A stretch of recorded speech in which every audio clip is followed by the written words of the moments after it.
And we are live. Hello, everyone, and welcome to the chat. The dynamic duo is back. You see, there's Miss Leona and myself. And I just have to ask, do you feel like no matter how hard you try, no matter what you do, feeding your family just gets harder and harder? I mean, it just gets more and more expensive every week. It does. It really does. And so, are you Mhm. concerned about the price of eggs, milk, or bread, even? Mhm. Well, I'm right there with you. And me and Miss Leona tonight, what we're going to do is to try to help you figure some things out.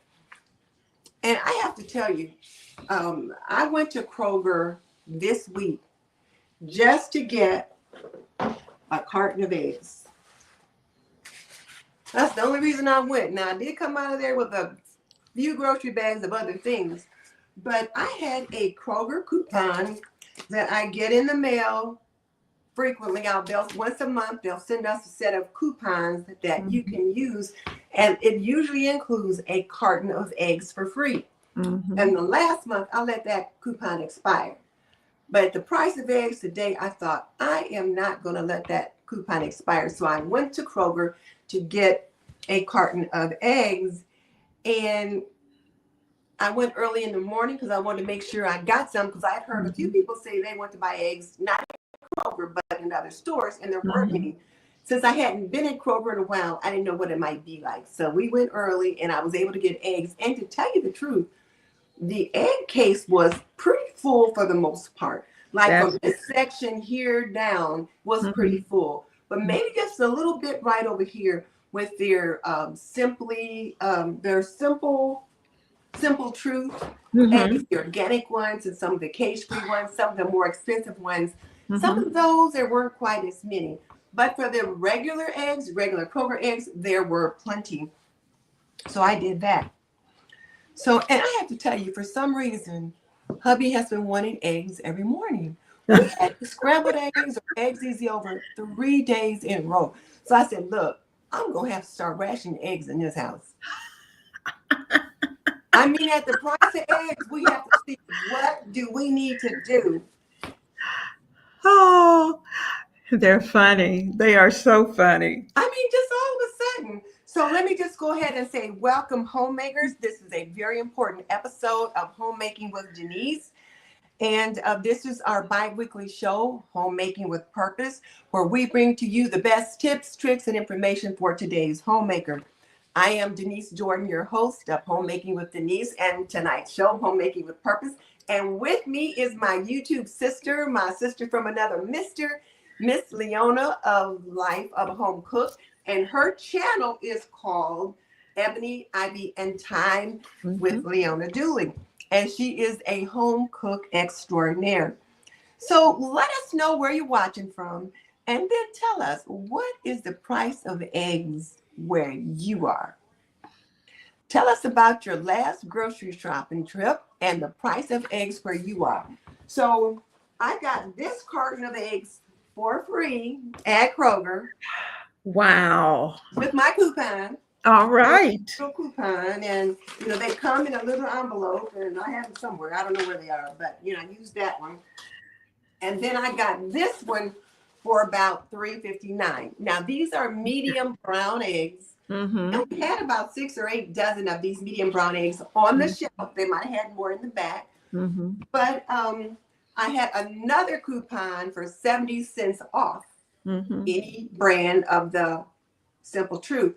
And I did the math, and this was the cheapest. And so this one came out about $3.59. So, Leona, what are eggs looking like where you are while we're waiting on our friends to let us know how much eggs are where they are? Well, eggs are running.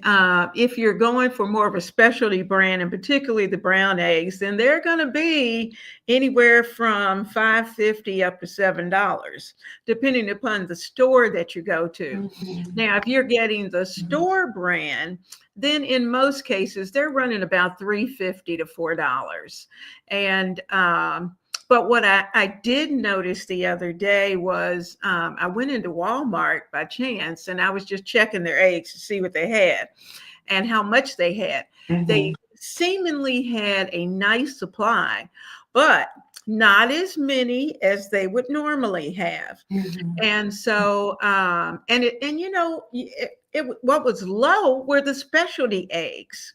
And supposedly, with the bird flu that's going around right now, it wasn't supposed to have affected the specialty eggs. It was supposed to be the more normal, everyday eggs that had the problem. So, but what it did, when you and I started talking, it sent me on a tizzy because then I decided that I was going to start really delving into why we have bird flu because it just seems like it's coming back more frequently. Yeah. And it started with the ducks and then went from the ducks to the chickens and found out the real culprit are the geese and the snowbirds that are traveling. And they're everywhere. They are dropping feces, and their feces is getting into the water system or into wherever the chickens or the ducks are. And so that's what's causing it. But up to this point, as far as we worry about, are we going to get sick? Well, as long as we handle things carefully, and I know you're good at saying, make sure you wash your hands. I try to make sure you wash your hands. And it is even more critical today to make sure that we wash our hands. Okay, let me take a look to see what people are saying about what eggs are like where they are. I think I can get this up on the screen. So we got to give a shout out to G2 Country Girl. She was the first one on just to say hello. She jumped on at 7:15, so she could be the first one there. Bless her heart. And then Nancy said she wanted to watch, but for some reason the video won't play. I'm sorry, Nancy. Turn it off and then come back in again. Like reboot your device. That might be helpful. So let's see. Jean says she really needs to start planning meals. Hazel saying hello. Dolores has us live. Michelle, hey Michelle, we're glad you're here. So Kathy says it's very hard to make ends meet. Today the eggs were $4.27 a dozen, but you could only buy 2. And when I was at Aldi's last week, eggs were about $4.49 a dozen, and you could only buy 2. Now there wasn't a limited Kroger. They had plenty of eggs. And when I was checking out, I mentioned to the checkout girl, I said, I'm surprised that they didn't have a limit on eggs. She said, girl, as much as these eggs cost, people aren't buying too many of them anyway. So, yes. And so Linda from Wise Woman Lola says eggs are over $5. Wow. Aldi. Here's my little sister, Jerry Barber. Hey, Jerry. How much are eggs in Delaware, Jerry? Let us know. Hey, Carol. It is always good to have you join us. How much are eggs? Gotta let us know. I know. So Yvonne says she really loves this channel. And probably so much she joins us on the lives. And it's usually both of us that she's getting. So just so you guys know, if you're new here, I'm Denise Jordan, and this is my show tonight, Homemaking with Purpose on Homemaking with Denise. Hey, honey, could you put your earbuds in? And then Miss Leona is on with me as co-host. Her channel is Ebony, Ivy, and Thyme in the Kitchen with Leona. But we do these weekly Wednesday shows together. One week is her, and the next week is me. We kept saying it was just going to be either or, but we keep joining together. I feel like I have to have her here with me. So Carol says, excellent choice to use that coupon. Oh, yeah, I wasn't about to let it go. I like the excellent. Yes, I just dumped all my notes on the floor. So let me. Oh, no.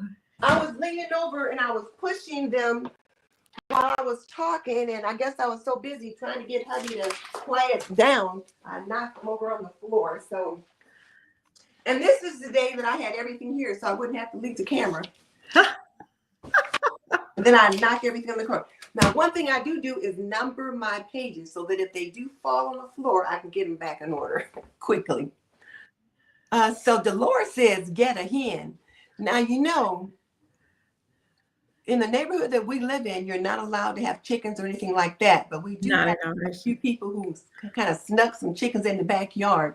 Mhm. One day I come outside, my husband's like, look, and there's the dog catcher or the ASPC is running up and down the street with a net trying to catch these chickens. You know what?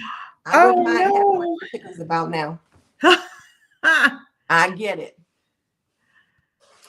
So Connie says she needs help with breakfast on dishes that don't require eggs, for example, waffles, oatmeal, etc.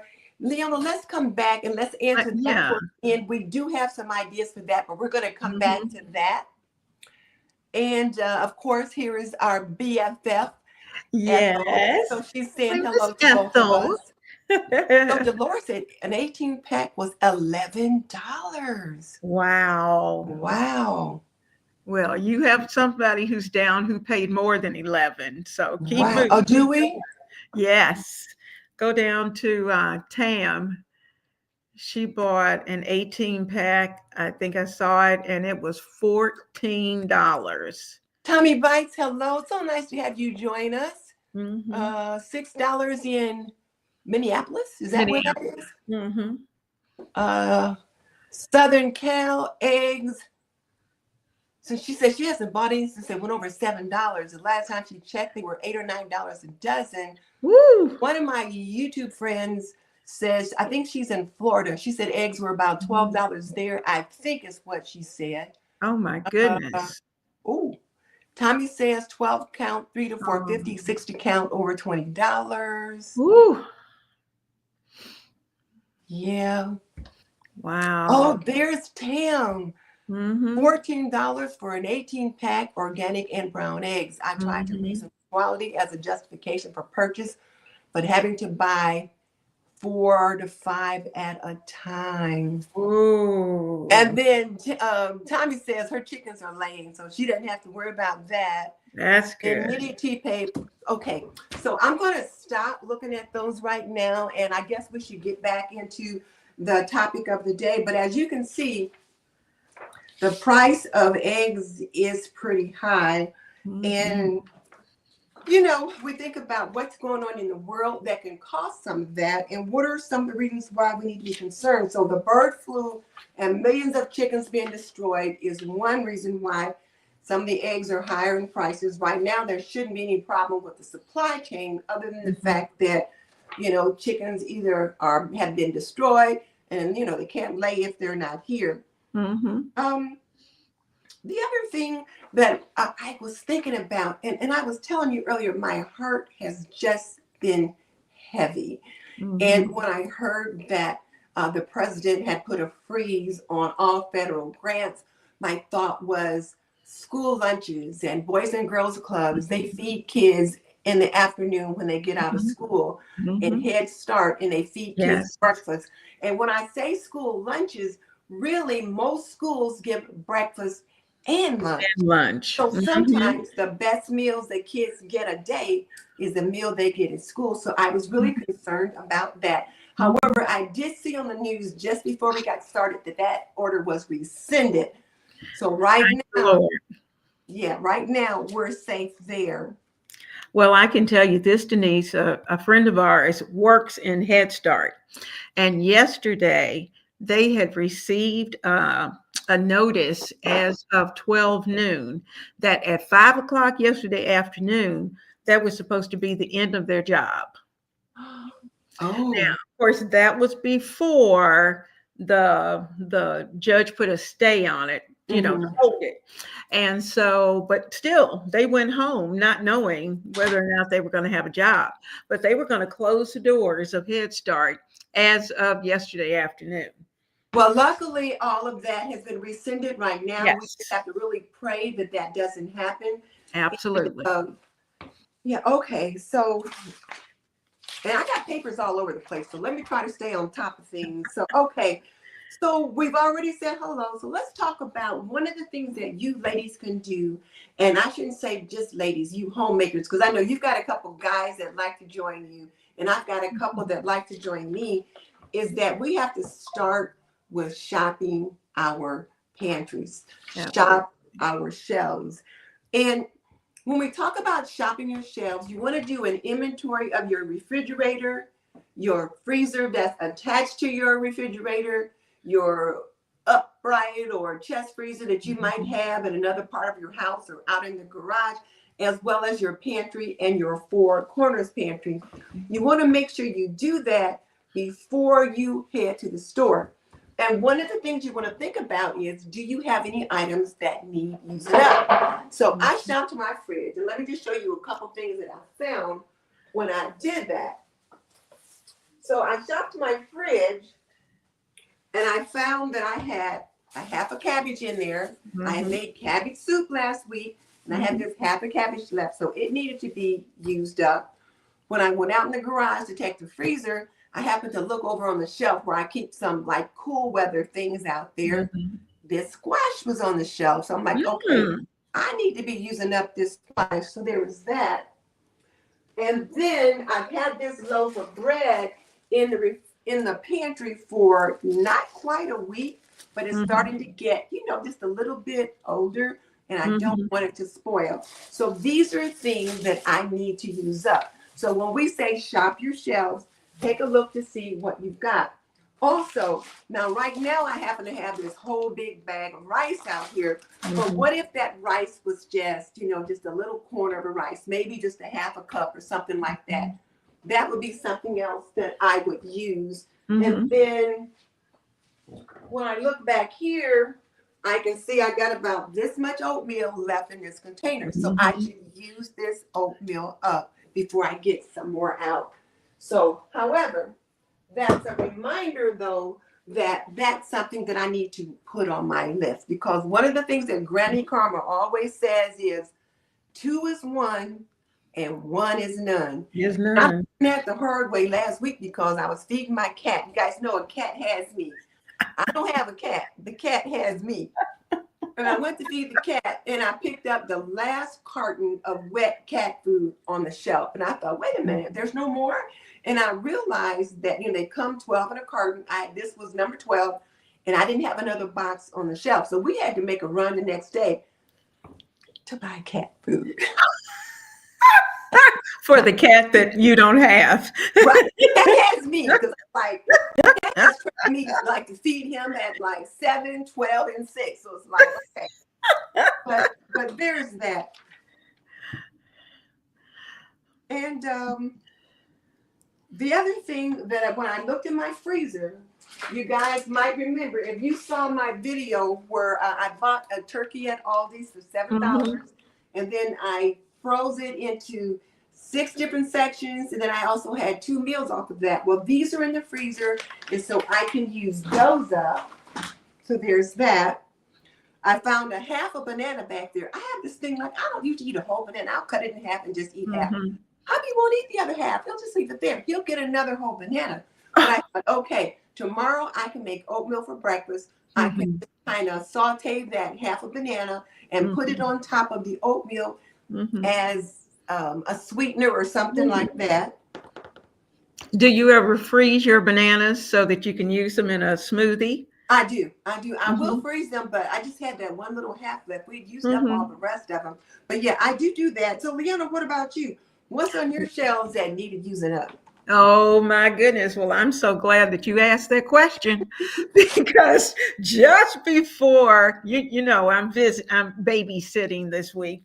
And just before we left, I was going through the refrigerator and through the pantries to see what I needed to pull and if I needed to bring anything with me that needed to be used up immediately. Well, as it turned out, I found apples that I needed to bring. So this week I'm doing an apple pie to try to use up the apples. I Bread. also found some bread that was lurking in there that had been pretty fresh, but had it waited another week or so, it wouldn't have been very good. And we have to be careful, because I even went in the freezer, and I have been so good since you've been doing the declutter and the purging. I've been trying to keep up with it. Okay. And so with that, I had gone in the freezers and started straightening them up, making sure that things were pretty clean. And I found it lurking in the back about a container of ground beef. Oh. And I tell you what, I looked at it and I went, oh, ground beef, until I got up close to it, only to find it was freezer burned. You know how the color changes. And I was sick because, those are Ground one of beef those is things. not cheap.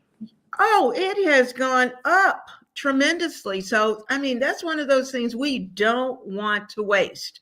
And what I have found is that, I don't know about you, but now my upright freezer is much easier to manage. We can kind of keep up with what's in there.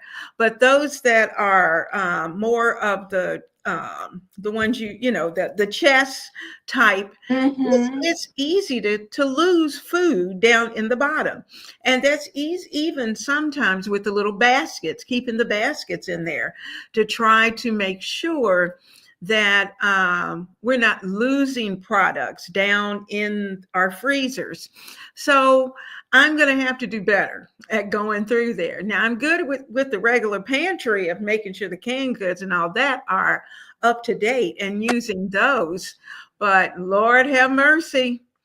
Well, one of the things that I've got, and I'm going to share this with you guys, I have a what I call my grocery inventory bundle, and it is like 5 different sheets where you've got an inventory list for your freezer, an inventory list for your fridge, for your pantry and your extended pantry, and then it comes also with a shopping list, with a grocery shopping list. So you get that with it, and then there is a meal planner that comes with that. And I got them all mixed up here somewhere. So, but I've got them linked in the description box so that you can download that. So when you click on the link, it'll take you to my website, and you'll have to put in your email and get all that. But it's really pretty nice, and you will enjoy using that. But that's one of the things that I do to stay on top of what's in my freezer. I have my freezer inventory list, and then I will check the list to see what's in there. If I've used some things out of it, and I'm not real good about marking them off when I take things out, but I know kind of what should be in there by looking at the list, and then I will decide, okay, what's in there. Now, interesting enough, you guys know I'm married to the big fishman out of the Midwest. Well, he was making fish for lunch today, and he took some fish out, and he said it was freezer burned. And I'm like, well, oh no. Yeah, I said, well, didn't I vacuum seal it? And he said this particular one wasn't vacuum sealed. He took out 2 packs. 1 pack was vacuum sealed, and it was fine. The other pack wasn't okay. So what he did was he said, well, here, you can give this to the cat. So we had to cook the fish, and I cooked it in the microwave so we could debone it, and then I'm going to make some cat treats. I saw a recipe for cat treats. But like I said, a cat has me. You and that cat. But so Tam said that she's starting to think her brands to save on costs, especially when buying in bulk for a month. Now, Tam, do you go to Costco or Sam's Club or something like that? I'm wondering. But yeah, I think it was Linda at Wise Woman Lola. She had left me a comment, and she said, yeah, you used to be a name brand girl. And she said, I can see the changes, but hey, I'm all over a Kroger brand or the Aldi brand now. It's like, okay, Hunts and Red Gold, I just can't afford them anymore. Well, Denise, it's not that you can't afford it. It's just that you're being more frugal with it. Well, yes. I'm being more frugal with it. So, okay. So we talk about shopping your pantry. Do you want to add anything else, Leona, about shopping the pantry? Well, the thing about with shopping your pantry is that sometimes what you may want to do is that as you start to look at your menu plan, and later on we'll talk about the menu plan, the fact that we're working on a month of meals. And But as you look at that and you're starting to work through your pantry, think about those things that are already in the pantry that you can use, Yes. particularly your freezer. Pull the proteins, look at the proteins that you have in that freezer, and then work the menu from there, because then you know you're going to be using those, and try to use those up. And then that way you can start to replace as you go. So that helps a lot, because typically the protein is going to be the most expensive item that you purchase. Exactly. Exactly. So here's the other thing that I want to talk about just real quick. Farmista said 443. She's in Anchorage, Alaska. Thank you for joining us. Oh, I think that's she's new to us, Leona. But now here, Jean says $9 a dozen for range free in Massachusetts. whew, Oh, wait, wow. look at this. Um, she Oh, says ground turkey at Walmart is always $1.98 a pound. I didn't know that. And she said she bought her turkey after her and her daughter watched me buy a turkey for my video last week. I did not know Walmart always had ground turkey at I $1 didn't either. a pound, because I got ground turkey at Kroger when we went for the cat food and the Mhm. eggs, and it was $4.50 a pound or Mhm. something like Mhm. that. So that's a pretty darn good price That is a good price. on that. So, okay, let's talk about meal planning with sales in mind, Leona, because we really want to help you guys figure out how to get the budget down, how to save money where Mhm. you can. And one of the things that I will do is, like, I will take a look at the Kroger flyer. Now, this one I picked up when I went to the store, but if you've got, say, you've got the Kroger app on your phone, Mhm. you can find the week's flyers on there. So when you have the Kroger app on your phone, it'll give you the weekly flyer. You can get all the ads and everything, and then you can start a grocery cart and pretend that you're going to have them deliver it or pick it up, and just kind of put things in the cart to see Mhm. how much is this going to cost, the things that you need. And then you know when you get there or when you order what it's going to be. But like you said, looking at protein, so I looked in here. So we've got a whole pork shoulder for $1.79 a pound. Which Hmm. $1.79 is pretty good, because Yes. I don't know what else is that. Well, chicken's $1.59 a pound. At least it was Yeah. the last time. So Mhm. $1.79 a pound is not too bad. And turkey breasts at Kroger are back up to $2.29 a pound. Oh, wow. So you can Wow. put your protein on the list. They also had some natural chicken breasts, and these Mhm. were Simple Truth, $4.99 a pound. So you Mhm. can consider that. You can pick that up or other things. But what I will do when I get there, after I got my eggs, I made a beeline to the meat department to see what do they have on sale, and then you will see Mhm. different things for the manager special. And one of the things that I found was these chicken legs. And these Mhm. seasoned chicken legs, they were reduced to $2.71 for this whole pack. Typically, they were $1.67 a pound, and they were marked down from $4.16. And I got this whole pack. There's like 4 really big drumsticks in here Mhm. for $2.61. So the drumsticks would be our protein. So the chicken legs. And you guys know we eat a lot of rice here. So the rice could be our starch.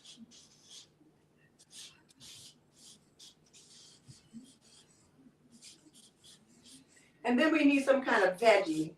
Mhm. And usually I'll do green beans, because I like those quite a bit. Let me bring this a little closer, because I don't think you guys can see that very good. And let's make sure I don't knock it over. I got a stool back here for me to sit on if I need to sit down. But so when you're planning that meal, Leona, you talked about building around Mhm. that protein. You want to talk about that some more? Yeah. I got Yeah. chicken legs. It used to be, it used to be that typically I would have a protein, a starch, and two vegetables. I always try to do two when the kids were young.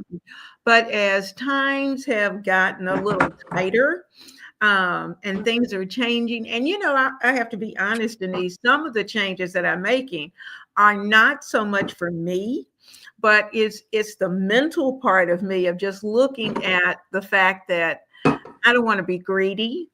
And so I've started to cut back. So because of that, I do one green vegetable, one starch, and a protein. And so, and there you go. I mean, I use if I'm at Walmart, I use Walmart's brand. If I'm at Kroger, I use Kroger brand. Just whatever grocery store that you Kroger are. brand. This is Yep. the Aldi brand for the corn. Yeah.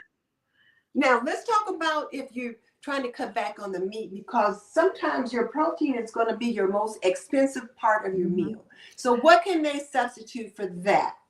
Well, now I'm a proponent of tofu, but let me tell you, I had a problem. I was looking for tofu just maybe a few days ago. I was going to prepare this dish, and there was no tofu to be found. I went in two stores, neither one had Really? tofu. So I don't know what was going on with the tofu, but I'm thinking, that is a an option of, rather than buying meat, it is a lesser option of the two. Of course, you can use canned protein as well, whether it's canned tuna, canned chicken, Now, canned beef is a little pricey, I think, but Yes. for the amount that you get. But the other two, you can certainly catch them on sale. It may be that you may just opt for rice and lots of vegetables, kick up the vegetables, because at this point, thank goodness, the vegetables are not totally outrageous. So you really can add more vegetables and less protein. And so, Well, and don't forget though, because when you were doing your vegan recipes, you were doing a lot of beans. Absolutely, I did a lot of beans. So you could do your black beans, you could do pinto beans, and I think it's like the cannellini beans too. Yes, I did cannellini, I did lentils, and in fact, there's a lentil recipe that's coming out on the channel just in a few days. And so, but it gives you, you have some options. And keep in mind too, I think I might have mentioned it last week, the fact that talk to your butcher. Find out the day that he's going to start putting certain foods over in the manager special. And that is the day that you want to be the first one at that counter, so that you can get the best selection and the best choice. And very often I will take a set amount of money just for that reason, just to be able to pick up what I can. And then whatever I come home with, then that's what I'm going to use for the month. Now, for those who have larger families, and I know that several of the people who are in our chat have larger families. So, they may have 6 people in the family, or more. And so in that case, you may want to do a meat along with, I know we used to do this, we'd have a meat and a bean, some type of bean, and then we'd have the vegetables, or you may do some kind of bean soup and something on the side. So that gives you some extra bulk in your meal, so that everybody goes to bed full. And it's a nutritious diet. That's right. You're keeping that protein up, and and they're learning. And one thing to keep in mind too is the fact that while you have young people, little people in particular, now's a good time. And I say this because I'm a grandmother. Now's a good time to let them know that there's a reason why we say, please try at least three peas, at least 3 beans, at least 3, whatever it is. 3 no thank you bites. That's right. Because the time may come when they need to have, they will have gotten used to eating whatever it is. And they have to learn that they have to eat what is on their plate, And because Leona, let me just back up for just a second, because I think you said something pretty huge, and I want to make sure everybody heard it, is that they need to learn to eat what's on their plate, and that they need to learn how different things taste. So often when kids say they don't like something, it could be a texture issue. And the first time they're introduced to something, they may not like the texture of it. But after so many times you offer it to them and they have their 3 no thank you bites or their 3 beans or whatever, they get used to the texture and then it begins to taste okay. Now, I know there are some things that people just absolutely positively don't like. Like, I that's don't true. like fish. I eat that. But when I was a kid, when my mom put fish on the table, that's what I ate. That's right. And I ate it enough to remember and to know that I really didn't like it. And it wasn't a texture thing. It was, I didn't like the taste of fish, period. So Right. you have to expose them enough to let them get used to that. So I'm sorry, but I want to make sure people But heard you. no, that's great. That's great. In fact, tonight was one of those situations. We had spaghetti and this delicious spaghetti sauce, and so my granddaughter didn't like. She likes the spaghetti sauce, but she doesn't like the meat in the spaghetti sauce. So I had to take her portion out before we finished, before I got the rest of it together, so that she would have her part without the meat. But and she ate fine. But it's just that everyone has their little quirk. But at the same time, the time may come, and it could be you or me. The time may come where we may have to eat whatever's put before us. Yes. And I've certainly been at that point in time in life, and so we have to prepare our children. And Leona, I used to think budget was a dirty word.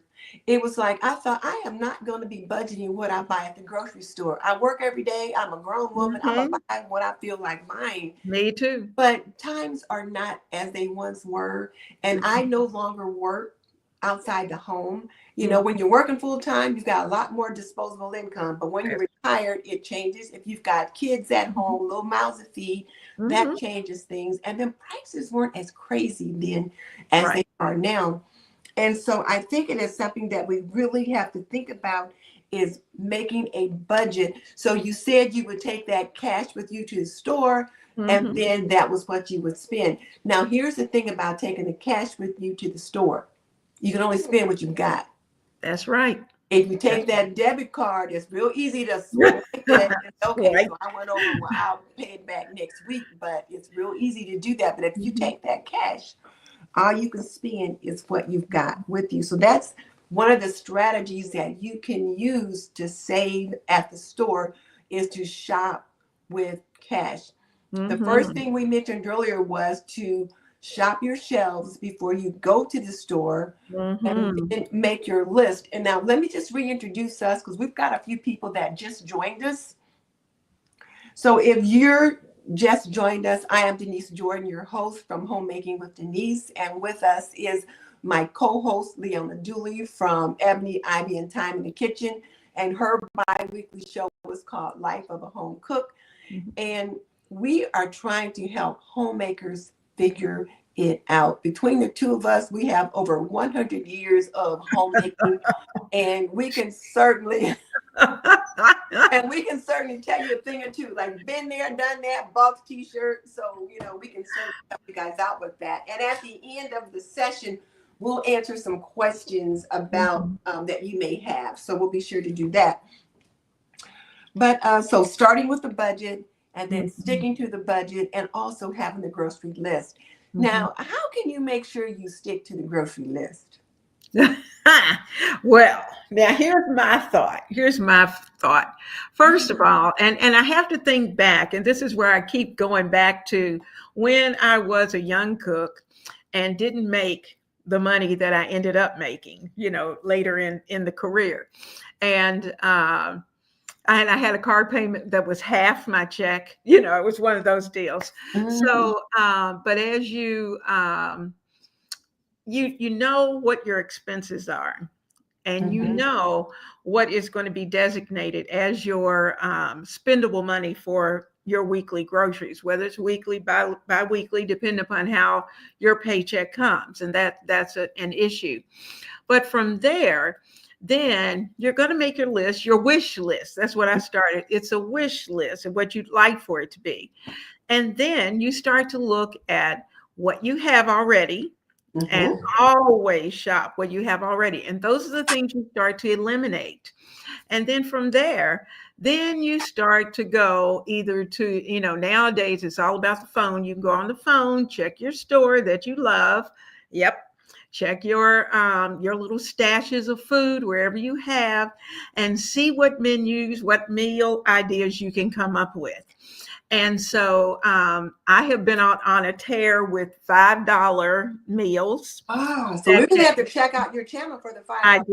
I did. I have, and I've listed this down in the description box. I have a playlist for money-saving recipes, which are going to be those recipes that you can cook for at least a family 4 to 5, depending upon the ages of your family members, your money-saving recipes. I also have one-pot meals if you're a working mom, whether you're stay-at-home working mom, because most of us who are at home are still working. And but that gives you an option of things that you can look at, and then you can work whatever that price is going to be. But to be able to divvy out so much each day, you're kind of accounting each day. So you're looking at breakfast, you're looking at lunch, all of those things are being included. So you have an opportunity of being able to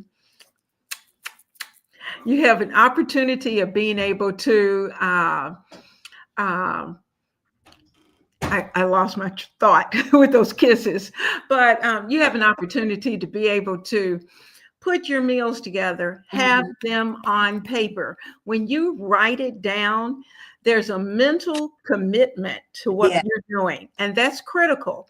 And typically what I like to do is to be able to put those 2 weeks down and then look at what the budget is. And if you can, back up to at least $10. So that you have $10 extra. Now, that $10 extra is then designated for those things that you're going to need to go in your pantry, whether it's 2 cans of tuna or 2 cans of canned chicken, or whether it's a couple of extra frozen chickens, or whatever it may be that you may be able to put in your freezer, in your pantry. And then that way, the next time you're doing your grocery shop, then you've got some extra. So we've been talking about building those pantries for a while now. Yes. And I hope, it's a practice. And I hope that you homemakers out there have been hearing us. And I know some of you might be thinking, I'm just barely able to get food on the table every week. How am I going to set aside extra to build a pantry? But I think when we look at the way the times are right now, you're just going to have to take that extra $5 or $10 and see what you can pick up extra. And it doesn't have to be a lot. We'll talk a little bit more as we go about that. But I want to make sure, though, that people know, too, that to use not only your store card, like at Kroger, they have a Kroger Plus card, and they give you coupons and digital deals and things like that that you can get at a reduced cost. And even with the Plus card, if you don't download the digital coupons, you don't get access to them. So every now and then I forget how to do it, and I have to get the little checkout guides, like, okay, I download these, and they help me figure it out. And other stores have similar options, so be sure to take advantage of that. And the other thing is, I got your 1 month, 1 shop thing. You want to talk about that real quick? Yes. Well, Denise is holding a month plus of meal ideas. And what I will do is that I'm going to take a portion of this, and you'll see it on the community page. But for those of you who receive the newsletter, you're going to receive this in the next newsletter. So I was able to clip that out and bring it to Denise tonight, but to be able to look, because so often, you're thinking, oh my gosh, a whole month of meals. I can't even think about it. But the thing of it is that you can take so many meals off of that list and that you enjoy. And it may be that, say I'm just going to use vegetable soup. One night you want this delicious vegetable soup with some cornbread, then fix enough, double the batch of vegetable soup that you prepare.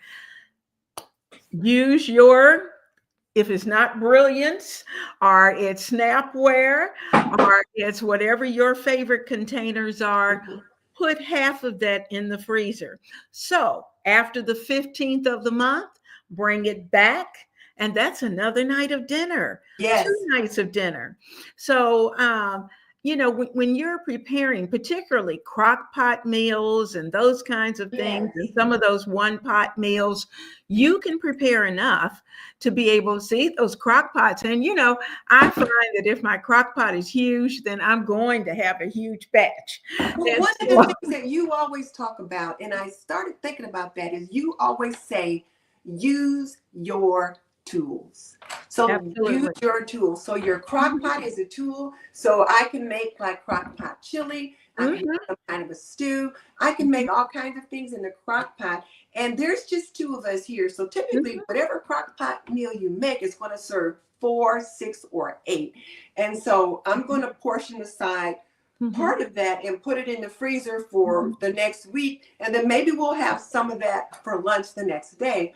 But you can certainly get a meal under $5 or under $7 if you make a meal that's large in the crock pot and then get some things put aside. The other tool that I thought we should talk about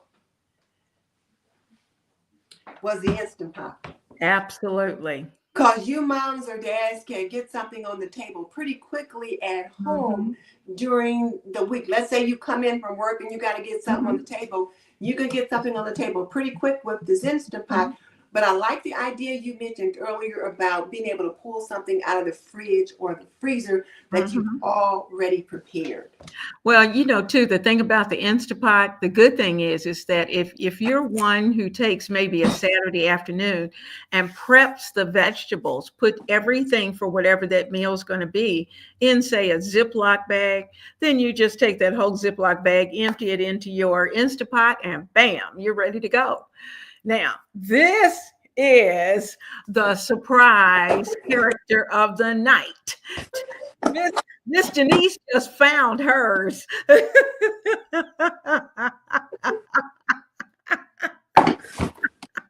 Now, how long have I been talking about my rice cooker? Lord, about 2 years. It was in the garage on the shelf. Has never been opened. Well, the fun part is that, let me tell you, I would have never thought when the first time I thought, I looked at that little cooker and I thought, my husband was saying, Leona, you got to cook less. Leona, you got to cook less. And I thought, well, this is small. Let me try it out. I tried that first time. Oh my goodness, it worked perfectly.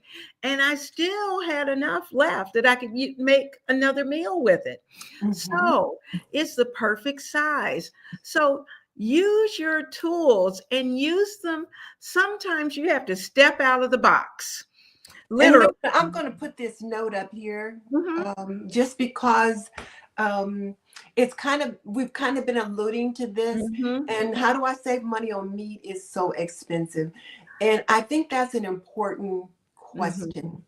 And one of the things to think about is this. I've been looking at a lot of Depression era recipes and meals and stuff like that. And people didn't always have meat with every meal. Meat used to be something they used to flavor the meal. I can't remember who was running for president, and they said a chicken in every pot because everybody didn't have a chicken in their pot. That's right. And when they did, they had chicken on Sunday, and then the rest of the week it was like fruits and vegetables, potatoes, rice, those kinds of things, and they used the broth or little bits of the chicken to flavor it. So what you might consider doing is having some days where you have meatless meals, like mac and cheese, and really put in some cheese instead of like, you buy that Kraft macaroni and cheese and it's a little bit of Mm-hmm. cheese sauce, but I'm not sure how much protein is in that. Mm-hmm. But I think you could go with mac and cheese that you make from scratch. And today's kids, so many of them, they don't think that's real mac and cheese. No. But where you make from scratch or add some additional cheese to it Mm-hmm. that way. Or if you have the mac and cheese, maybe add some beans or something like that. But you could have some meatless meals. You don't have to have meat every day. Mm-hmm. Go ahead. And think about also, sometimes the amount of meat that you serve it may be a concern. So it may be that if you say, for instance, you're going to do some type of macaroni and a cheese solution, and you decide make your own hamburger helper.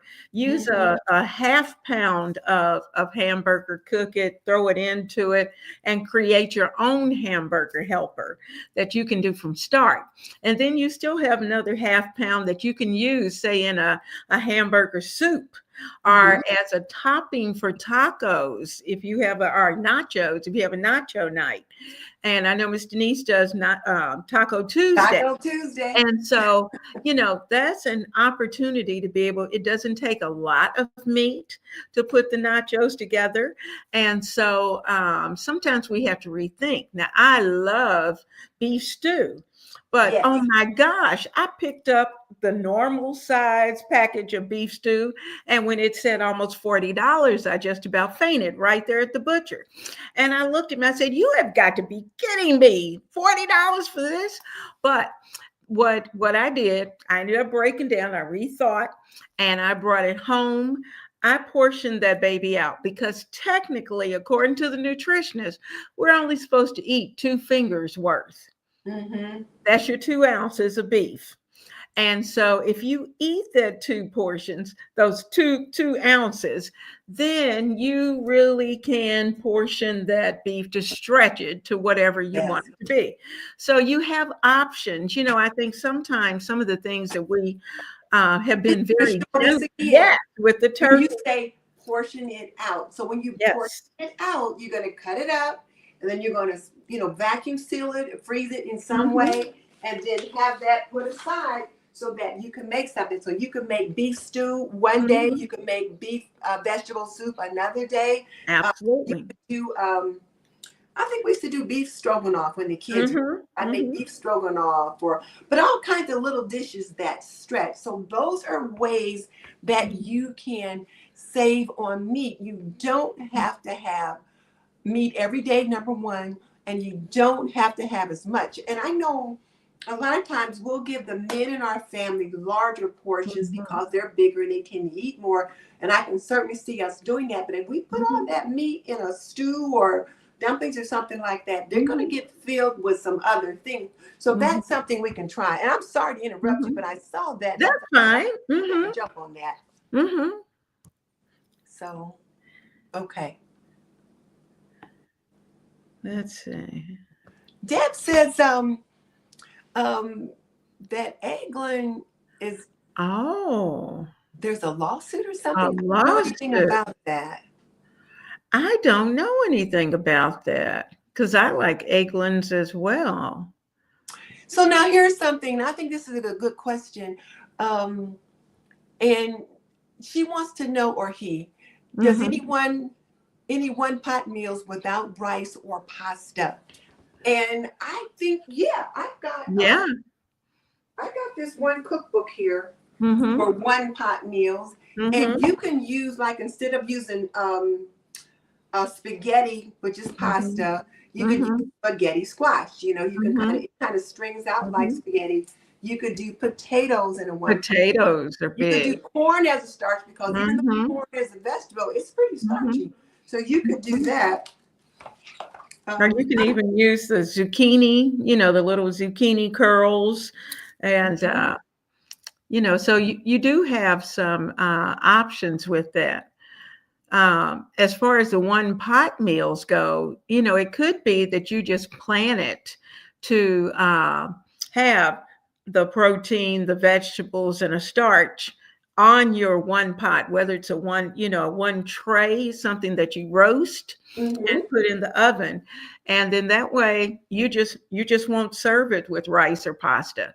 You could have bread, you could have cornbread or just a slice of bread with it, or however, whatever type of bread that you like with that. More vegetables too. Or an extra vegetable. Absolutely. Yeah. Like a lot of times, I like a lot of vegetables in my stews. So you could do green beans, corn, potatoes, carrots, and what other kind of vegetable you like, cabbage, whatever. And you can have a nice hearty meal that doesn't have rice or pasta. So yeah, that's certainly pretty good. Can you see Kim's rural life? She was saying that the freeze does not affect the oh, okay, let me find her. Come down. I don't know what state she's in, but I know here in Virginia it was going to affect our Head Start kindergartens. She was saying that the freeze does not affect their Title I school lunch program and after school program. But I know that not to be true for here.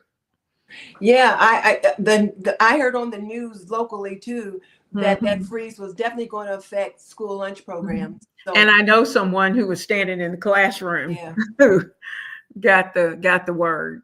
Yeah. So you guys know we don't usually talk about stuff if we don't have the science behind it. So, but thank you for bringing that up though, because because that's the one thing that I want people to know is that, we're trying to help you guys figure out ways to make it happen for you and your family, for you not to panic, but for you to be prepared and do the things that you need to do. Absolutely. Okay. So Ashley says she's new here and loving it. Thank you so much. So Open Coloring Book, tell us your name. We like to know your names over here. But I love her name. Just butter and eggs, and butter is fine, but the eggs, when thawed, need to be whipped really to break up the yolk.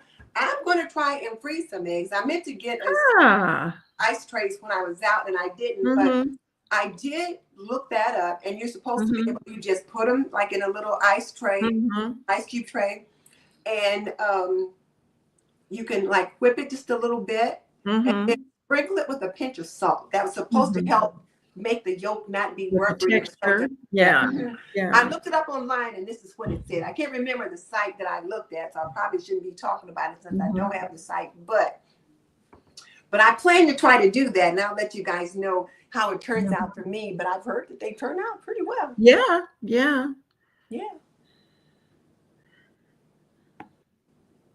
Okay, so let me go back up because I think we got off track a little bit. We talked about the one pot. Again, if you're just joining us, I'm Denise Jordan, your host. With me is Leona Dooley as co-host. She's from Ebony, Ivy, and Thyme in the Kitchen with Leona Dooley. So this is actually a collaboration of two channels, because I think once someone thought that we were always together, and where we are almost always together, we do have lives. So be sure to check us out on our own channels. The other thing to think about, and a lot of times, I use a lot of rotisserie chickens or whole chickens. And when I'm talking about preparing meals with sales in mind, a lot of times you can find rotisserie chickens in the at Costco for $5 and different places like that. At Kroger, they're a little bit more. But what I will do is I will cut the chicken in half, and we'll have chicken on Sunday with either dressing or baked potatoes or mashed potatoes and gravy and some kind of veggie. And then I'll use the rest of the chicken later on in the week for either chicken and dumplings or chicken and noodles, or I'll make chicken noodle soup or something like that. I'm making those meals stretch. And if I make chicken and dumplings or chicken noodles or chicken noodle soup, that's enough for 4 or 6 servings in that as well. So these are the ways that we are trying to make things stretch. All right, so I meant to ask a question earlier, and I got distracted looking at questions people were already putting in there. But what suggestions do you have for people right now? if they were trying to figure out how to make ends meet, how to use their tools, how to go meatless, that kind of thing.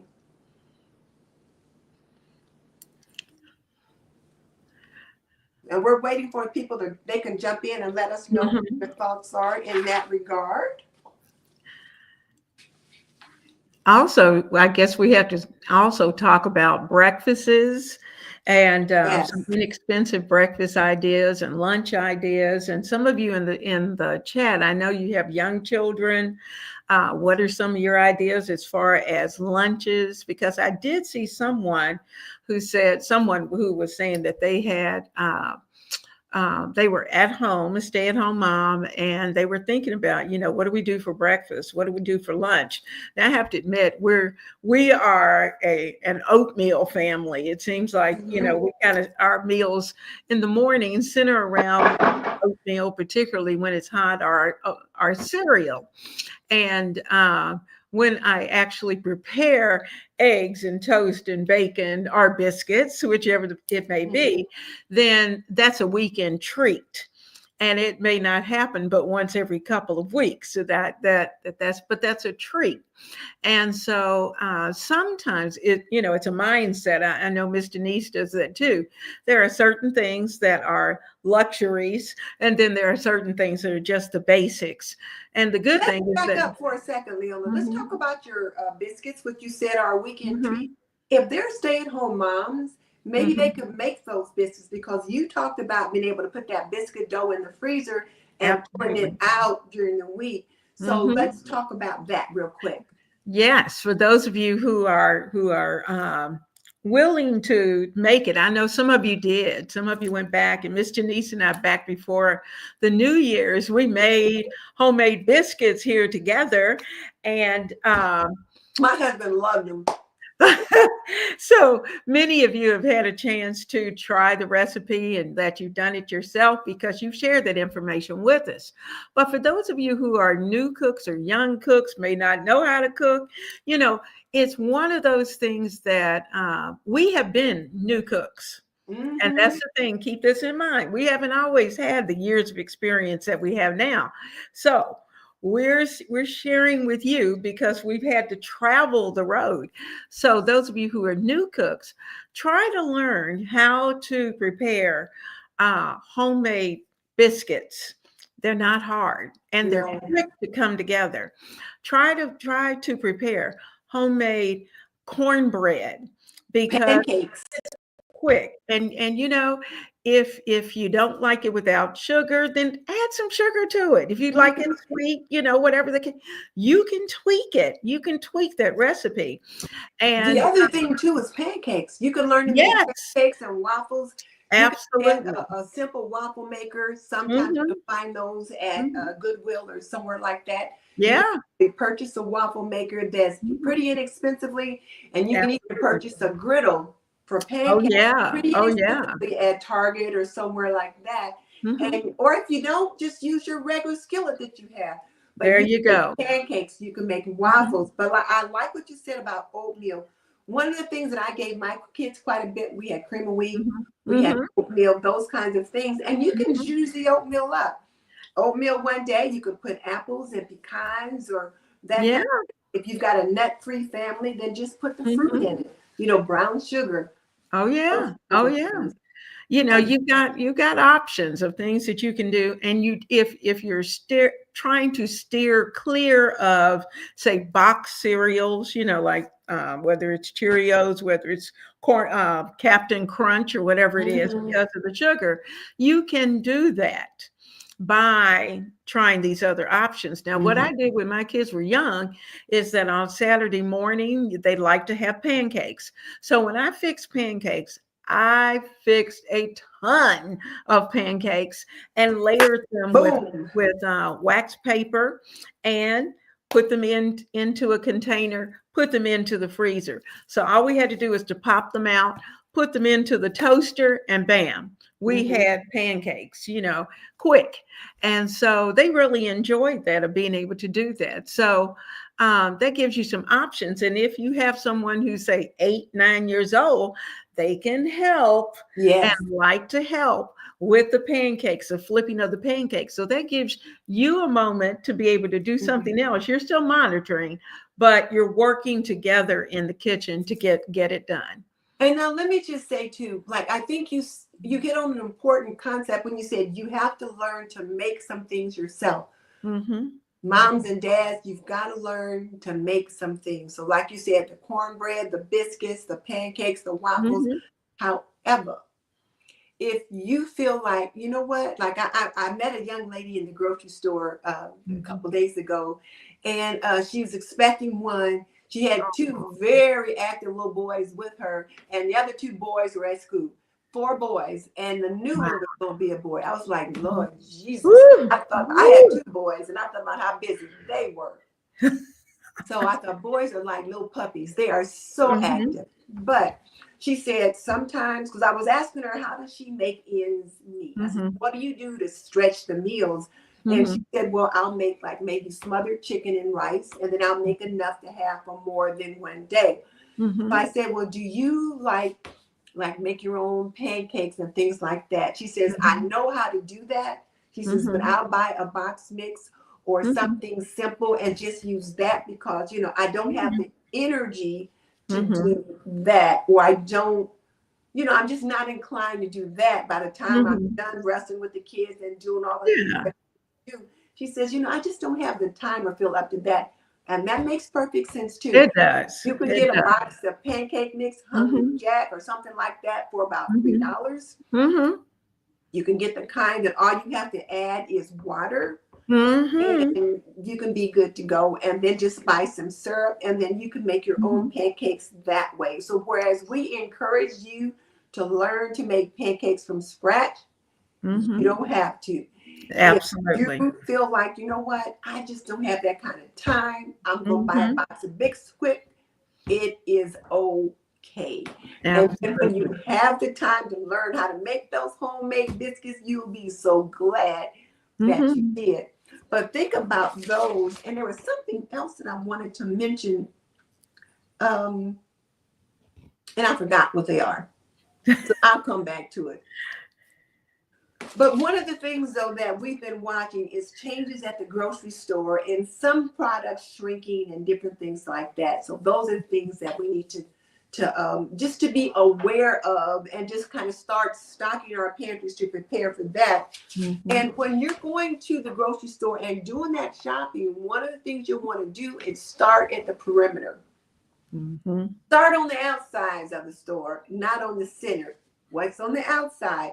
Well, you've got the produce and vegetables, fresh produce and vegetables over on one side of the store.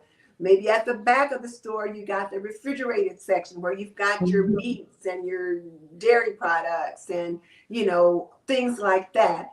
And then, you know, as you walk that circle is when you're going to find the more fresh options. And then in the center of the store, on the shelves, you find your canned options and your processed options, like your boxes of Hamburger Helper or different things like that. Or you'll find your rice or your noodles or different things like that. So think about that when you're trying to save money. And I know you're going to think, you know what? Fresh produce is expensive. And yes, it is. You're just going to have to decide what you have to get. But I tell you what, something that I think you should always have, and you probably know what I'm going to say, carrots, celery. Got your onions. Oh, yeah. And you got to have maybe some green peppers or red and yellow peppers. I didn't get those out, but I feel like these are the 3 basics. And then if you add in extra, do that. And then get your children to eat carrots because they taste so good in food. So when your littles are little, give them a carrot stick that maybe you just kind of cooked it just so it's just a little bit tender. So they can still hold it and just kind of munch on it. And the natural sweetness is still there. Because kids like raw carrot sticks. But some that are too little and they don't have good teeth yet. And you don't want them to choke on things. Give them something that is softened just a little bit. And then use those things in cooking. And then that's the way to add some freshness into your foods. That's true. That's true. Also to think about when they're shopping, we're talking about the eggs. And of course, Mhm. eggs are critical to a lot of things that we do prepare, especially baked goods. But when some things that should always be on your list would be your flour, um, things like rice, your beans, your canned green beans, peas, Yes. all of those things are things that when you've got that little extra $5 or that little extra 10, whichever it may be, and it could be three, whatever the extra is, try to pick up one of those things that you can add to your pantry. Okay. And so I think homelings, while we're talking, I would ask for you guys to let us know how you use the weekly grocery store flyers at your particular grocery store. How do you use them? When they send them out or you pick them up when you get there? How do you use those things? If you're going to be shopping with an app online, do you look for the store ads? Tell us how you use those, and then we'll come back and check those out. But that's part of strategies for shopping smarter. Mm-hmm.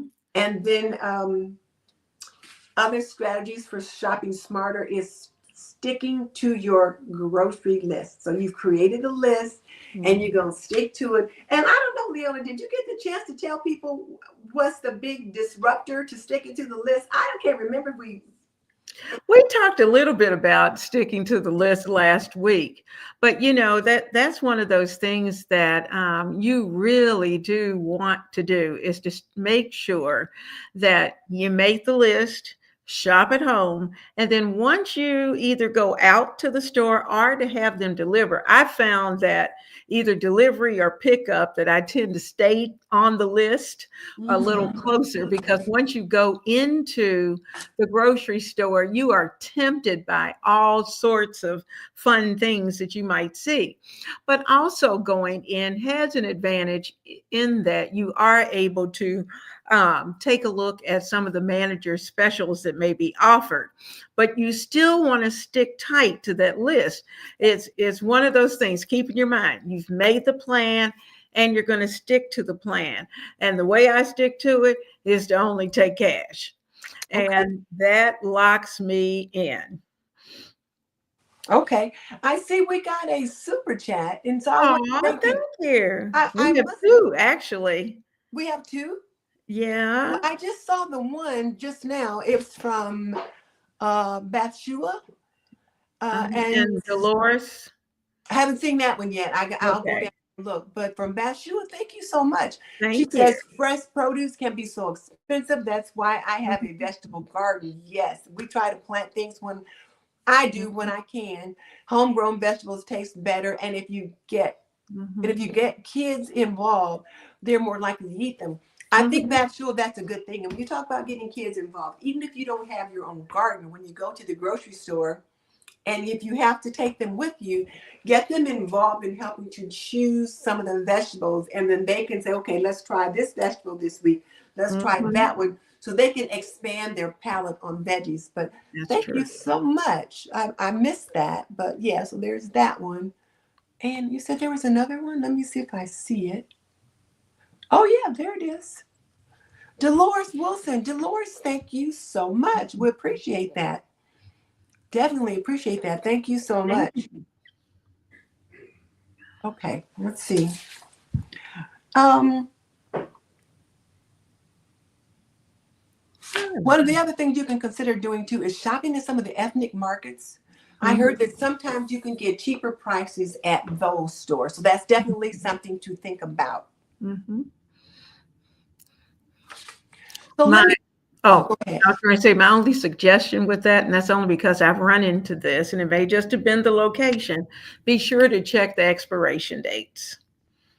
Check the dates as to what you're preparing. Come in. Okay. Okay.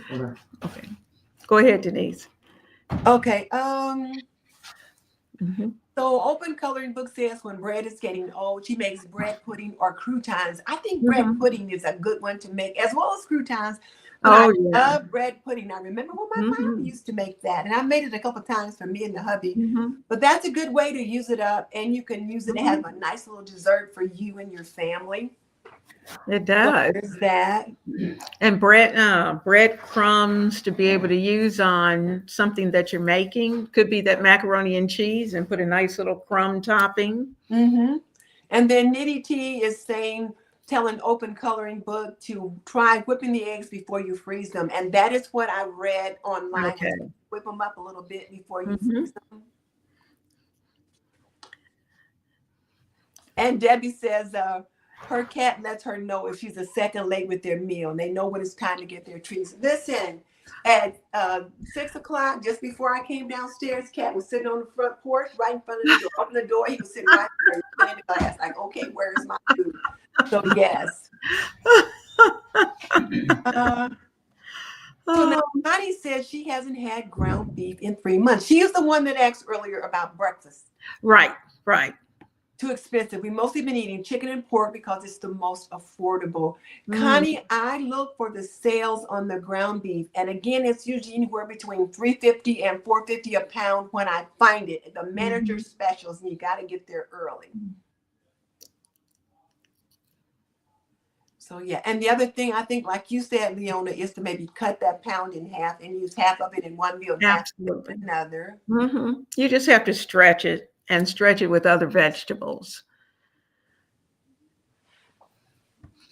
Okay. You see Connie where she's also saying a little further down where she's saying that she's seeing less, there you go, less and less Yeah. coupons in the Sunday paper. Well, you're lucky that you have a decent Sunday paper with coupons because our Sunday paper has gone from being this thick to something that is about this Yeah. Yeah. and no coupons. No coupons. Mhm. Yeah, and so the only ones that I'm getting pretty much is the Kroger ones, and I try to make sure I take advantage Mhm. of those. Cher says she's loving all of our money saving videos. So you guys remember next week we'll be over on Miss Leona's channel, and she'll have Mhm. some other good stuff for you. So be sure to do that. Kim says she's got about 7 gallons of tomatoes in her small chest freezer. They're taking Wow. way too much room. Yeah, make some tomato sauce. I mean, some spaghetti Mhm. sauce, pasta sauce. I saw a lady make some sloppy Joe sauce Mhm. as part of Canuary. So I thought, I have to try that. And you can do Yeah. water bath canning for that. Oh yeah. So Pam wants to know, what is my favorite cookbook? Girl, do you know who you're talking to? I love cookbooks. I got a lot of them, but I got this one pot meal one out. And then I did get out this one, this best ever soups. And I picked these up at half price books so that I can Mhm. get them for half price. And then the thing about it is that so in this particular book, they have recipes that serve 4 to 8. So they've got Mhm. several that just serve 4, and then several that serve like 6 to 8. And so I've been looking at those. Mhm. Leona, what are your favorite ones? Well, I have been going from cover to cover for a couple of crock pot meals. Oh yes. I found, I don't know what I did with it years ago, but you know, when the crock pots kind of first came out when we got married, and it really was the year that probably both of us got married.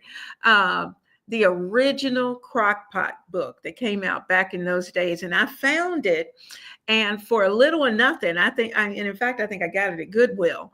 But I tell you what, I have had the best time, and the recipes are so reasonable as far as the quantities, but they serve anywhere from 4 to 6 people or more, and depending upon what the particular dish is. And you know, also you can adapt them for your flavor, you know, whatever way you like it, because I tell you all the time, a recipe is just kind of a framework. You work the rest of what you want to put in. But that's my favorite right now that I've Mm-hmm. been using. But now, if you're a new home cook and you're trying to learn how to cook, my suggestion is to purchase, if you can, and I suggest you get it used, is the America's Test Kitchen Oh. original cookbook. Mm-hmm. Because, you know, it used to be, what was it? What was the one that was always said? Betty Crocker. but now Yes. it's the American Test Kitchen Crockpot. Okay. It is the best book to have on your shelf. Okay. I just saw another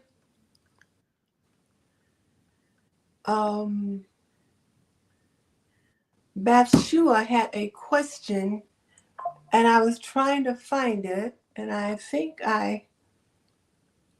well, Sally just bought 2 butterball turkeys and then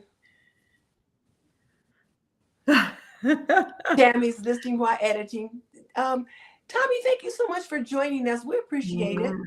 We do. We do. And Bathshua had a question and now I can't find it. Ronnie's here. Hey, Ronnie. Yes, Lou. Yes. She says it's so hilarious that I don't like fish, but you know what? I don't. Hey, Natasha, where is that? Bathshua had another question. Oh, I know what it was though. Her question was, has anyone ever considered going together like in a community or with friends and buying like a side of beef or something like that? We used to do that when we were a young family and my husband worked at this particular school. One of the guys he worked with was a farmer. And so we would like buy a quarter of beef. Girl, that beef would last forever. And it was so good. But have you done that, Leona? I have. And in fact, I did it for years. We had about 4 of us. And we would just buy a cow. And we knew a farmer, and we would split it between the 4 families, and it was the best thing ever. And he would usually throw in so many chickens with the price, so we would end up with not only beef, but we would also have chicken as well. So he really filled our freezer every fall. And it was so worth it, because when I went to the grocery store, then those were things I didn't have to buy, didn't have to worry about. And you know what's been what they've been used, you know, like how they grew, that kind of thing. So yeah, they did good things with it. So wait a minute. So Pam says growing up, they had beans, fried potatoes, and cornbread every day. And on Sunday, they had fried chicken. And then Tommy says she loves that, Miss Leona. So, oh, how sweet. And then Allie Rue, and hey, Allie Rue, she's back with us this week. Yay. She rotates the kind of beans every time she makes them, so she doesn't get tired of any one kind. Absolutely. And then Hazel makes several meatless meals every week. And she uses soy crumbles, beans, and lentil as a substitute, even though it's only her at home now, but her mom taught her, you know, to budget. And garbanzo beans are an excellent protein as well. So if you don't eat red meat or pork, what kind of meals can you make? Well, you can make meals with chicken, or you can make meals with beans, lentils, and like you said, tofu. And all kinds of things. Yeah, there's all kinds of proteins that you can try. I would Google some of those if you wanted to try some other things. But yeah, you could use chicken because it's not red meat. And you could do fish. Fish. I never think to say fish, but yeah, you could do fish. And then those plant-based proteins. Yes. Yeah. Oh, go ahead, Vicki. Go ahead. Vicki was talking about the apps, the store apps. You know, most of the stores now have apps, and you can certainly go on their apps and get their digital coupons. And sometimes you'll end up with some deals that you may not necessarily get on the printed flyers. Yes. So, you know, and plus they'll send you all week, unfortunately, they'll send you all kinds of little goodies throughout the week that you may be able to use. So keep that in mind. If you don't know how to put those digital coupons on your card or on your app, because sometimes, you know, I'm a woman of a certain age, past a certain age, and sometimes I just forget. And so when I go to the store, one of the young checkout people, I say, okay, can you help me load the digital coupon? And they're usually pretty nice about it. Shanti says $8.99 for 12 Woo. Simple Truth eggs at Colorado Springs. Oh my goodness. Go She down to Hillary. Oh, Can let's see. Let me find her. Let's see, Hillary. where she says she's at 8:13. 8.13 for eggs. The time of 8:13. Oh, I got to go back up then. Okay. 8.13. You see her? Not yet. What did she say? I'll find her. Okay. She says, Lucy and Miss LL, she said, if I tell you something, do you promise not to drop dead of heart attacks? Oh, there she is. There she is. So, okay, we won't drop dead. We promise. Yes, tell us. We want to know. We want to know. Inquiring minds want to know. Yes. And also, Bathsheba, let me just tell you, you can ask a question and you don't have to give us a super chat for us to answer your question. So we appreciate that you send us that. But I saw you asked a second question, which I think we answered. I think you don't have to do a super chat every time you ask a question. I know some channels are like that, but we're not. We're not. Okay. So yes, tell us, Ethel. We want to know. So Open Coloring Book says, get proteins and other things from the freezer, then make a meal plan. And like you said, extra money can get low cost replacements. And some stores have a senior day. I don't know of any in this area that has that. I don't know. So Carol said she tries not to overstock and shove things in willy-nilly. Sometimes I do that. Every item needs a place, and they decided not to overstock, so they hardly have any waste. And I have told myself, I can't buy anything else. It has to go in the freezer. I have to start using what's in there. So that's what we are working at right now. And so, Leona, do you have any other strategies? Well, I'm doing better. I'm doing better with that because I had a tendency to overstock the freezers in particular. And I probably killed the first freezer because of overstocking and having so much in there. But so I'm trying to do better with the second freezer. But because I don't know, in my head, I just have that thing that I have to make sure it is full. And it's pretty full even as we speak. But cleaning out is something, and rotating is something that I have definitely gotten into, of being able to rotate out, the items that are there. And I certainly suggest to all of you that, if not tonight, because it's going to be late, but certainly tomorrow, when you're starting to think about next week's meal, go to that freezer, see what you have, try to find whatever is the oldest that's in the freezer, bring it out and make your week's menu from that.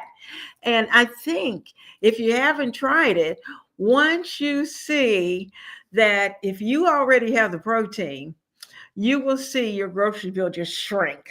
Yes. It's amazing how quickly that happens. And so just keep that in mind.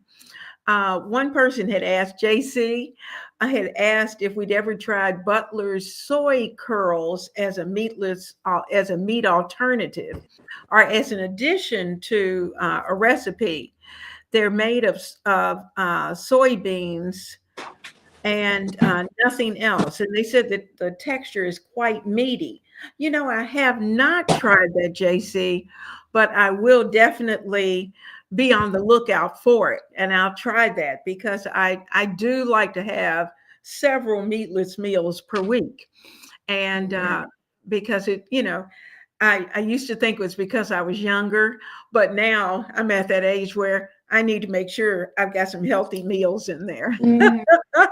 So Kim says one of the things that she does is that helps her rotate her food. And I think that's what you were talking about, putting the new items at the bottom. And I just find that I have to go in and just kind of rotate and rearrange my freezer from time to time. And then Jerry is echoing what you said earlier about lentils and chickpeas being good for protein. Absolutely. Now, Tammy, you're asking, how do you cook tofu? And you cook it just like you cook ground beef. Now, when you get it out of the package, before you get it out, you have to squeeze it to get that extra water out. the extra liquid out. But then once Mhm. you do, you can crumble it up, put it in a skillet, add some onions and celery, whatever. You cook it just like you cook ground beef. And the nice thing about tofu, it takes on the flavor of whatever it is you're cooking it with. It doesn't have any flavor of its own. No, and you can also even roast it, put it in little small cubes, and you can season it, put it into the oven, and then take it out. And then whatever the dish is that you're going to prepare, it's like having your ground beef already prepared. Well, instead, you have your tofu pretty much already prepared, and you just throw a couple handfuls of that into whatever it is that you're making. Yes. So Debbie said her sister-in-law is vegan and eats a lot of tofu and beans. Jerry's pointing out that mushrooms are also a good sort of beans, a good source of protein. And hey, look who's here. Hey, you got Florence. Hello. Oh, and you know what, Vicky? That's a good thing. Vicky says, don't make the meat the star of the show. Use it to complement the meal so you can stretch it in meals like chicken and rice, chicken, chili, and those kinds of things.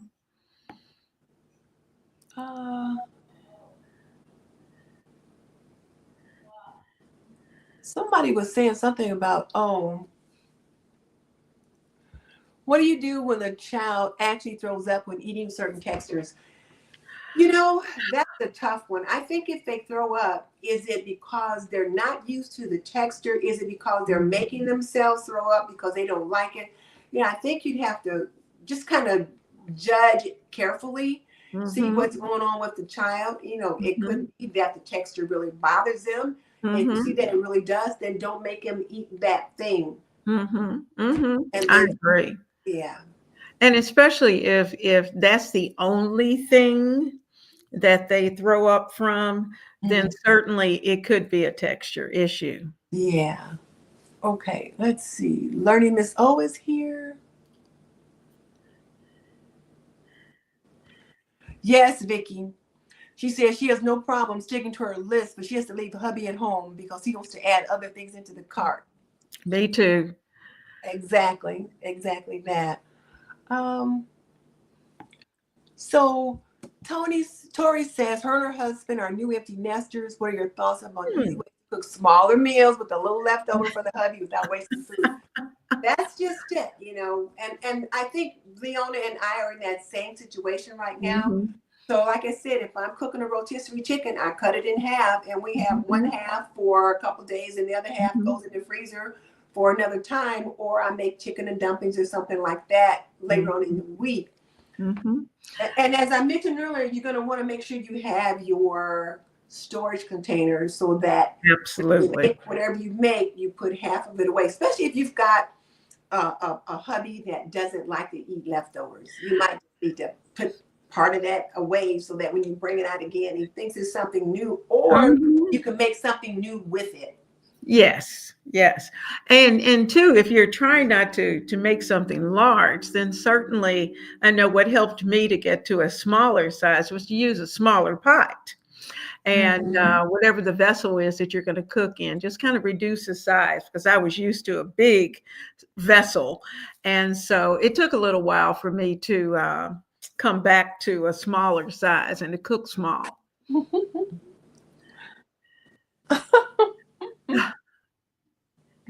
My goal is I told my husband to make him a pot of rice this week. So I'm going to have to do that. All of us are going to be waiting next week to find out if you did. Okay. All right. So different people are talking about how they begin to save for their pantries. But now KW says there's only 2 in the household, but she spends for 10 people. So she must be feeding others, sharing quite a bit. So I have to applaud you for that. And then Brenda has 3 rice cookers. Girl, I got 1 and don't use it. 2 or 3. Oh my goodness. You must have 3 different sizes or 3 different brands, maybe. Woo. Yeah.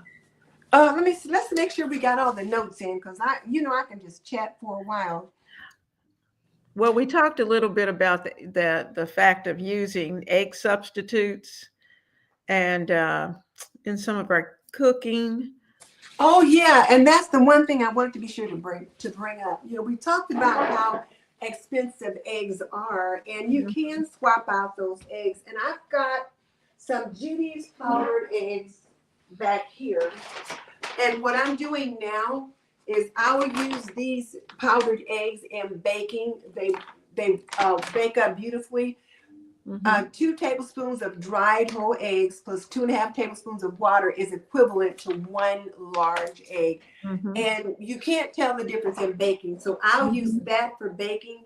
You also are supposed to be able to use it for scrambled eggs and things like that. I've not tried that yet, but the rate my husband been eating eggs, I think I will. But if nothing else, if I use this for the dry, like for baking and things like that, then I can keep the scrambled eggs the fresh eggs for breakfast and different things like that. And then as far as an egg substitute, one of the things that you can sub is applesauce. You can swap out applesauce is a neutral replacement for egg, and you won't taste any apple in the final product. And you use 1/4 cup of applesauce for every egg your recipe calls for.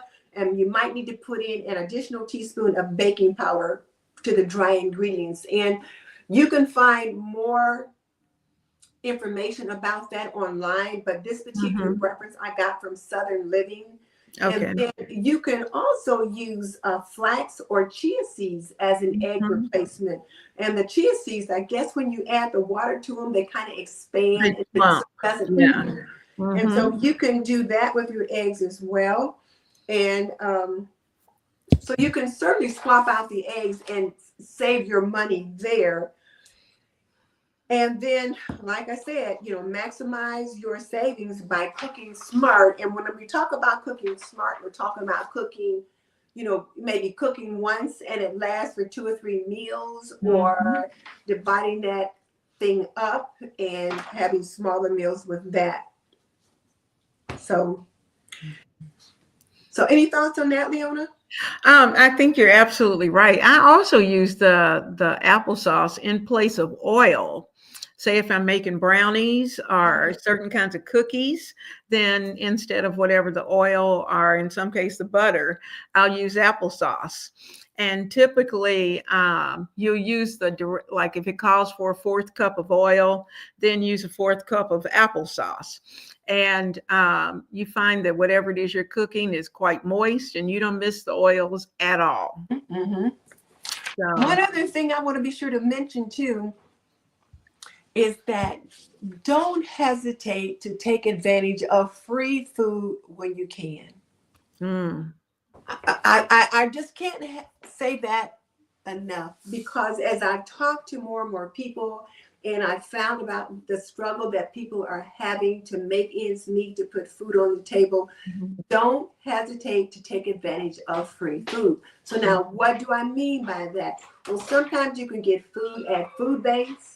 You can get food at community food banks and church pantries and different things like that. So be sure to take advantage of those kinds of options. And if you need to apply for SNAP benefits, then don't hesitate to do that. So, and this is my perspective on that. Your parents and y'all paid taxes for a lot of years. Well, now might be the time that you need to take advantage for some of those taxes that you paid. I paid taxes since I was 14 when I got my very first job. So, you know, people pay taxes, and the purpose of the taxes that we pay are to help support our government, to support our community, for infrastructure, and to help those people in our community that need it. So if you need to apply for those benefits, don't hesitate to do so. Now, whether or not, you know, what may or may not be available as we move through time remains to be seen. But in the meantime, if you need to do that, do so. The other thing is you can let family members know what you need. And sometimes they may be able to give you a food box, or sometimes someone might say, you know what, I got all these extra apples. Do you want some? You can make applesauce, and you had a real good video where you showed how to make homemade applesauce. Yes. Make fried apples as a side dish to go with your pork chops or to go with chicken. So there's lots of ways you can do that, but don't hesitate to take advantage of free food. And that goes for young people as well as, and particularly, I know there have to be seniors in your community. Keep that in mind. That now Denise and I are fortunate as seniors that we've had great careers that we've been able to retire from, and now we're able to reap those rewards. Mm-hmm. But the reality of it is that there are many seniors who are barely making it from one Mm-hmm. month to the next. And so if you know of some of those and you happen to prepare a dish that maybe you had extra of, Mm-hmm. then seal it and give it to someone you know. Mm-hmm. And it's a great way to be able to help them, because then that helps to extend their budget as well. And because they may not have much of a budget. And so I've been trying to do that within our church family. And so that gives you a chance to do something good and to be able to Mm-hmm. do that for someone that you know. Yes, definitely. And let's see, I think I like Allie Ruth's comment about she buys bacon pieces at Dollar Tree and then she cooks them all up and Mm-hmm. puts them on an egg and makes an egg sandwich. So Mm-hmm. that's pretty good. And you can have eggs and bacon that way. Mm-hmm. And so there we go. And I'd love to hear what you guys have in your pantry so you guys can let us know what's on sale at your stores this week. Somebody said they had their Aldi's was clearing out turkeys at 77 cents a pound, and mine was too. They still had about 10 of them in there. So there's that. And 77 cents a pound is still a pretty good deal. You can get almost a 10 or 12 pound turkey for about, $12, which is pretty good.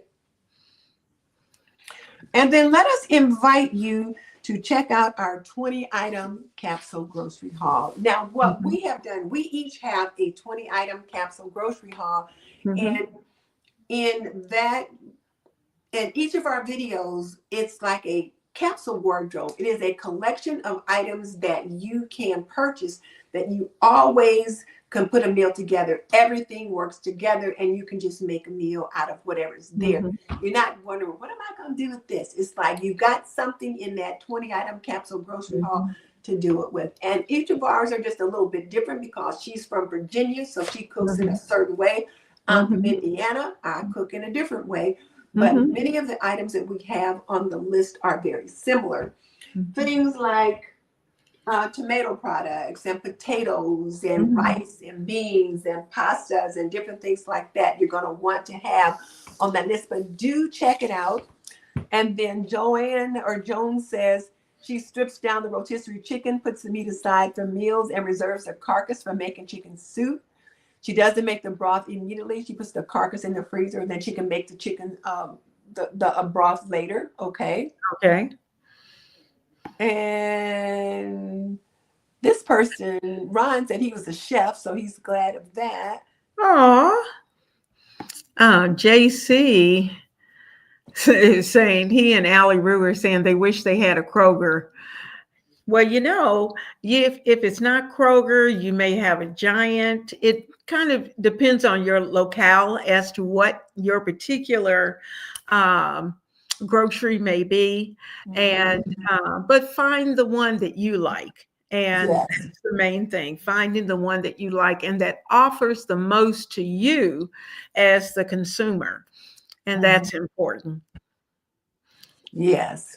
So that was the other one she put in. Oh, thank you. Yeah, thank you so much.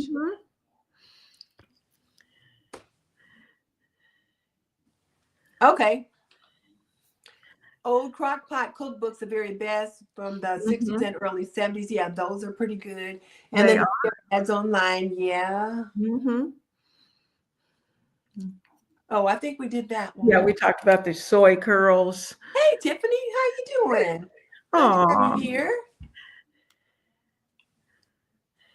Okay, I think, let's see. If you can come down to fourth shoot, you see her? Fourth shoot. It says she keeps 2 freezers.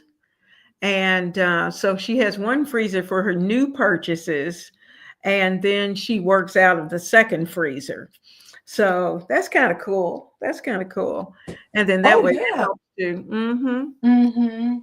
And she tries to pull from the bottom. I'm going to have to remember that. She's from Ontario, Canada. So, Oh, Molly was asking what kind of crock pot I use. It's just a Hamilton Beach crock pot. I've had this thing probably for a good 5 years, if not longer. I do have it linked in the description box below, but it's just pretty simple, nothing special. yeah. I have the just regular crock pot, and I have had it, I know, over 20 years. Mm-hmm. Yeah, I So don't know how long I've had they, it. they last forever. The only thing that goes sometimes is the top, and they are replaceable. So they enjoy our collabs. Thank you guys. As far as lives, if you're asking us, we do these lives on Wednesdays at Mhm. 7:45 p.m. Mhm. Eastern. So next Wednesday at 7:45, it'll be Miss Yeah. Leona, and then I'll Mhm. be the week after that. And That Bathsheba should. uses her Yeah. rice cooker all the time. Oh, jackfruit is another great source of protein. I tried to find it once and I couldn't Ah. find it, but I've heard about it. Mhm. Blue Skies talk about that. I haven't tried that. So Hazel says her mom used dried eggs when she was a kid. And my husband said that Mhm. he thought that we might have had them at school or something like that. Mhm. That's probably true. Desserts from Southern Living. Let's Yeah. see. We got everything. Ronnie's saying that 3 tablespoons of mayo is also a good substitute for eggs in baking. 3 tablespoons per one egg. Okay. I must have missed it. I don't see it, but It's down up under Bathsheba, where she says she gets her dessert from Southern Living. so Hillary said she uses the coupon books from BJ's Warehouse and Kroger Plus Card and digital downloads and the Meyer perks. She also has Trentwood Farmers Market with wonderful produce and decent prices. Okay. Okay. Hooray! So yeah, you got it going on. We like that. I like We that. I like like the that. multiple stores. And then Cheryl's just thanking us for our wisdom. And my husband and her and Aw. nesters, but she still cooks a lot and shares with adult sons to help with their budget. And that's fine too. And I tell you what, if you have those adult sons coming over for dinner, that's the way to get them to come by the house. So That's true. That's true. yeah, that's fine too. So let me just invite you guys to make sure that you check out our 20-item capsule grocery haul. Be sure to do that. And then we also, like I said, in that we show you how to make everything work together. Mm-hmm. And then also let me invite you to sign up for my newsletter. And I've got that link in the description box below. And to sign up for Miss Leona's newsletter, I have her email address in the description box below. Mm-hmm. And that you'll have some things in her description box. Mm-hmm. And if laundry is a challenge for you, if laundry is absolutely, positively a challenge for you, do get on my email list to sign up for my free Laundry Lab Masterclass. It's going live on March 31st. So get on the list so you'll be in the know. And I'll put all those links in the description box. So Leona, is anything else we need to cover? Well, remember earlier when Ethel said that she wanted to, she was debating on whether she was going to tell us something. Well, she did. She said the funny thing is she received a bread maker machine 2 Christmases ago, and she still has not used it. Wait a minute. It keeps moving. Okay, here she is. I can't believe you haven't used it. A bread making machine and you haven't used it. Oh my goodness. Girl. Well, you know what I'm going to try to do? I'm going to try to make some dough with my KitchenAid stand mixer because I saw you do that. And you said you do it all the time. Mm-hmm. Oh, yes. Yeah. Well, we're going to be making some rolls soon. Mm-hmm. And so get ready. It's coming. It's coming. Yeah. Tori says she's got to run. Tori, honey, we should have ran a long time ago. We've been chatting up a good storm, but you know what? We have so much fun when we get together, and it was really important to us to share this information with you. If you guys could let us know what it is that you need, what do we need to share next, because we are committed to helping our homemakers figure it out.